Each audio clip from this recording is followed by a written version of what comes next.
So, um, at the start of the last episode, we got the, inkling that we were going to see, hold on, that we were going to see X Factor appear, obviously. And then I think to myself, all right, they're probably not going to introduce, any other X-Men factions, and then Marvel just... Do you challenge me? And we get X Factor. And was that the Runaways at the start? I think so. Like, they are machine gun firing X-Men characters in the show. Like, holy shit. And I always, and I mean always, forget what the damn character's name is. Who is that big, like, gigantic muscle-bound dude with the curly Q, what the hell ever, weird-ass dollop haircut thing? I forget his name, but like,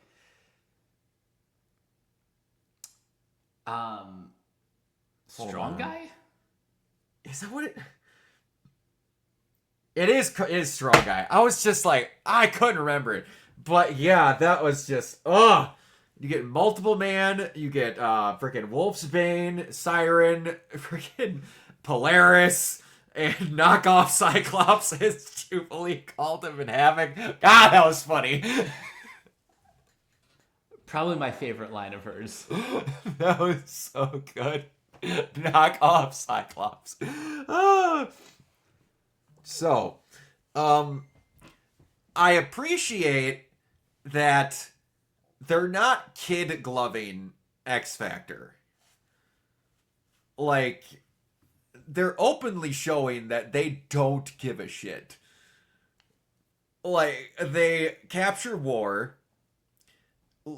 Psylocke, without permission, just mind digs this guy into getting in there, and Jubilee's like, what are you doing? Telepaths are supposed to be... Cable goes, what, polite? Is that what your professor told you we were supposed to do? Yeah, this is very much the... This is war, kid. There's no time for... Yeah. There's no time for all this. Yeah, and then they're just like, all right, kill him. Jubilee's like, huh? What?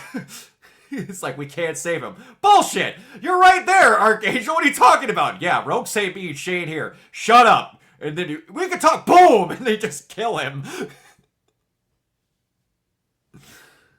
And again, I'm looking at this picture in the background.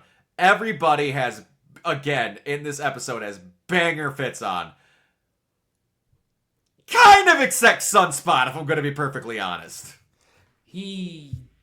Not impressed. They kind of should have just gave him a bog standard X Factor uniform and just had him be the animation the entire time. Like, I get that's expensive. I get that.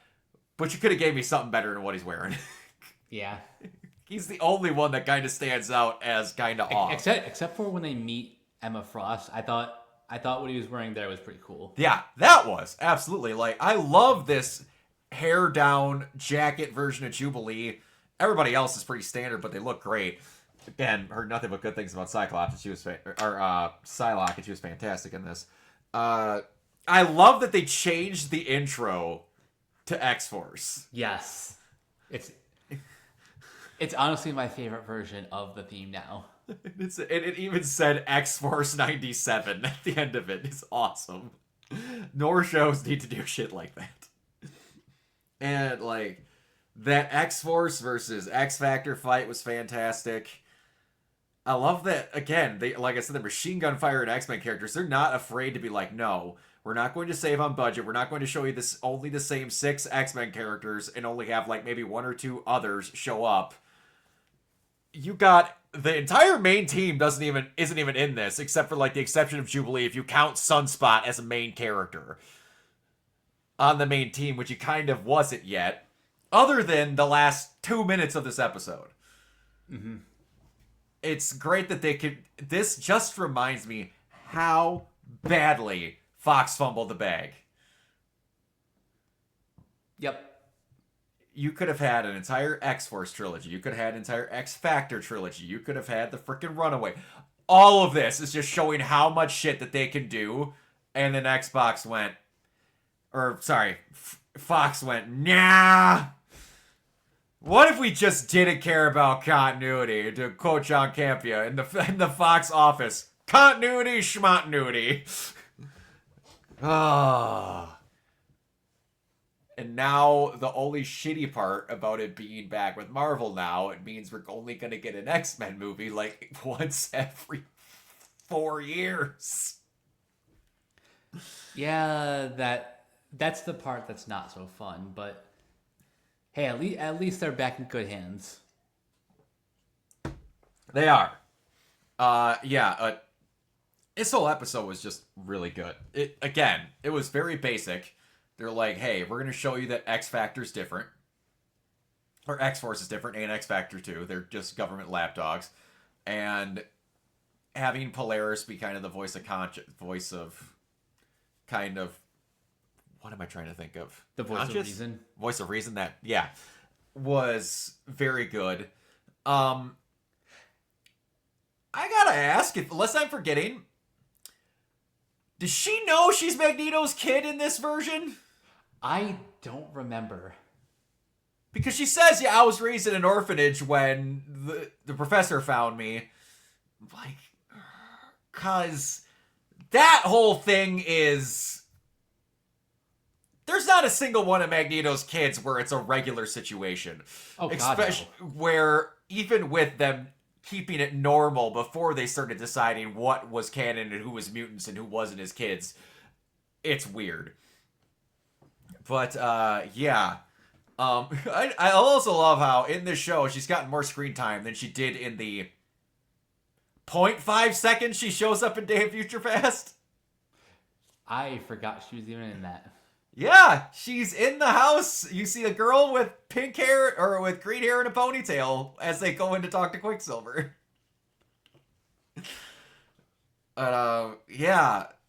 Fight scenes were great. I love that they were like, hey, if you actually show her powers correctly, Jubilee can be pretty kick-ass. Right? Because it's not just fireworks. It's actual explosions. This was Jubilee's episode, pretty much through and through. Mm-hmm. And I know you haven't watched JoJo's. One of my favorite things ever is watching two best friends Let's Play group that I used to be a big fan of. Well, I was a big fan until they split up. But they were talking about how they want Araki, the writer of JoJo's, to have just one run with X-Men. And he always, the joke he brought up, he's like, oh, yes, my fireworks are useless until I set one off in your head.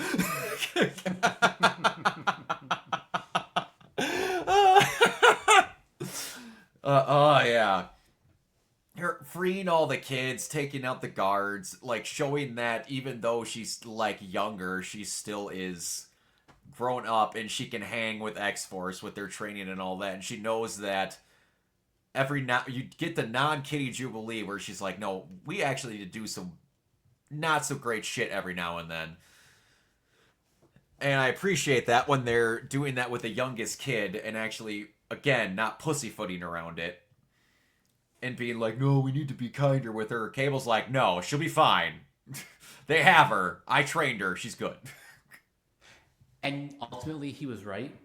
Because even though Polaris let her out, all she did was you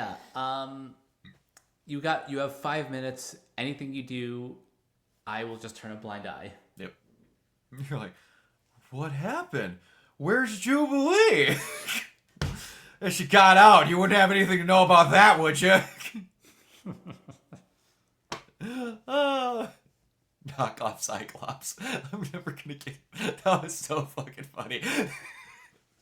It's not often that Havoc is the one that's getting made fun of. It's normally Scott. Going back to our last talk in the last episode, the amount of respect they are putting on Cyclops is awesome. I love it so much. And like they took out a horseman, so like there's one less. We got an Emma Frost in here, and I love that they're clearly not afraid to show that Emma's a bit of a whore sometimes. Yep. Like she was openly taking 2 young men to her quarters. That she's like, ah, damn it, we'll do that later. Leave, I have to talk with people. Goes up to Cable. I wouldn't mind seeing you bark. I'm like, this is a cartoon on Disney Plus. She's talking about making a grown man bark. Like, it went back to the last episode about like the man of science and a woman of faith, and they're like, no, they're not afraid from showing that she's a hypersexualized human being, and like just because she's in an animated format, we're not gonna forget about that. Nope. Yeah, it's awesome. I really like it that they're not forgetting about these people. Also, Psylocke has a British accent. Yep. It's really nice when they remember those details about characters. It's great. For those that want to look up the weird situation that is Betsy Braddock, Cyclops, you go look into that hodgepodge of how that whole entire situation goes, because it's weird. It's on the lower end spectrum of weird for the X-Men, but it's still weird. Do you have anything else, Mike? This episode is great. Still very curious to see like where the whole season goes, because we got this 2-parter coming up like kind of in the middle of the season. Yeah. Yeah, it is weird. We'll see how they do it, because I've gotten spoiled at other villains that show up in this season, so I don't know if Apocalypse is going to be inevitably the end bad, because one of the coolest villains that almost never gets used in X-Men properties, like ever, that's animated, never in live action either, is going to get used. Ooh. And it's something I thought they were going to do in the first season, but they didn't. So I'm kind of happy that they still did it. Because unless I'm blanking, and he was in the original X-Men cartoon, the animated series, I don't think this character's been animated before.